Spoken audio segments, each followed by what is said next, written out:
Okay, I'm sorry, I know you can't see my face on this one, but the interesting thing I want you to see is right here. So this is a mandolin, by the way. The strings on a mandolin are doubled up, so you can see there are two of the first string. So these, I don't know if you can see it very clearly, but there are two strings on each one of these that you push down. That's unlike most guitars, which would have just one. Ukulele has just one. When you double them up like this, it's called a course. So this is the G course. That's not terribly important for this class. I just thought I'd mention it. So when you play a G, interesting, I'm going to show you two things this video. One is the chromatic scale. So the chromatic scale is when you play every half step on an instrument. So this is really easy to see on string instruments because every fret is one half step. So if I play all the half steps, it looks like this.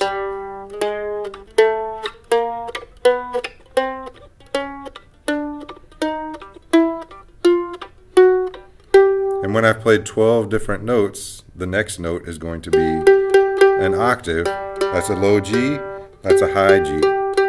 And usually there's a little indication on this instrument. You can see there are two dots right there. The two dots means the octave. Okay, so the only other thing you need to remember about the chromatic scale right now is that all the letters are two half steps apart except for two pairs. E to F and B to C are not two half steps apart. They're just one half step apart. So whenever you get to a B or an E, you need to make sure the next letter is just one half step above. And let me show you how that works. Here's a G. When I want to go to an A, I go up two half steps. So I have to move to the second fret here. I skip the first fret. G, and I go to A. Now when I want to go to the next letter, which will be B, I'm going to go up two half steps again.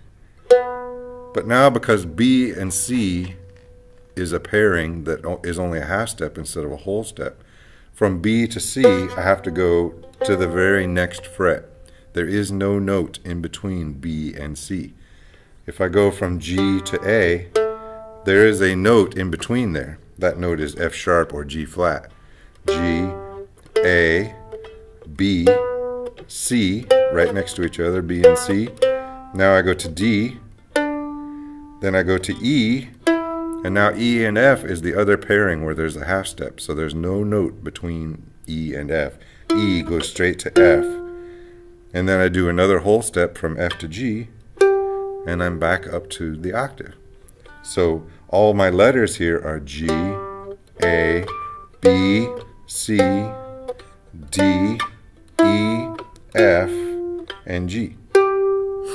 That doesn't quite make a G scale because those notes, all the letter names just by themselves, all the natural letter names, are not a G scale. The G scale actually has another note in it that we'll talk about that in a different video. The mandolin is actually tuned like a violin, so if the violin, it doesn't have courses, but they're one string on each of these, and the note names are the same. So this is a G, exactly the same as the low string of a violin. Then we have a D, then we have an A, and then we have an E. If you already know about all these half steps and you know all your note names, then you can skip this next part. But I'm going to go through finding all the naturals on each string. So we'll go to the D string now. D to E is a whole step. E to F is only one fret. E and F is one of the pairings that's only a half step. Then we go from F to G, to A, to B. Now we have B and C. B and C is another pairing that's a half step. And then C to D. And I'm up from low D to high D, right on my double dotted fret there. Now we go up to the next string, which is A, B, and here we get to the half step right away, B and C, C to D, D to E, E and F is the other half step, E, F, and then G, and I'm up to my high A, low A, high A. Now we'll go to E, really right away on this one. E is one of the pairings, so E and F are right next to each other, nothing in between. E, F, G, A, B, C, B and C being the half step, D, and we're up to the high E. Low E, high E. I should also maybe show you, because we just talked about all of our clefs. If we look at a treble clef, these are the open strings on a violin or a mandolin. So this first note, we have every good boy does fine. None of these notes are on those lines. But from the E, we can go down to D. That's this D right here, the second string from the bottom. And then when I keep going down, D, C, B, A, G. That is the lowest note that a violin or a mandolin can play. There is no lower note, because that's the biggest, longest, sorry, they're not all the same length, but that's the biggest string at the lowest note. You can't go any lower than that without detuning your instrument.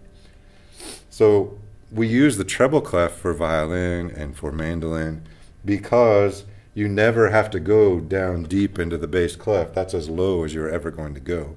And it's still pretty close to the treble clef, and that's why we use treble clef on the mandolin and the violin.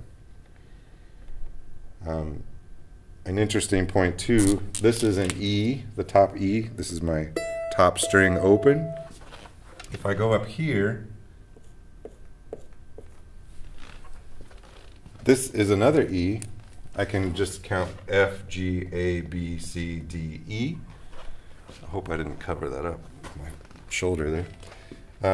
This E is the octave. So here, this is the open string, E. And then I push up here at my octave. And that is the high E. That's this E.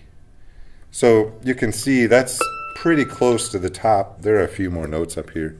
You can actually go higher, and there's a way to make that easier to read too that we'll talk about later. 8VA, if you're curious now.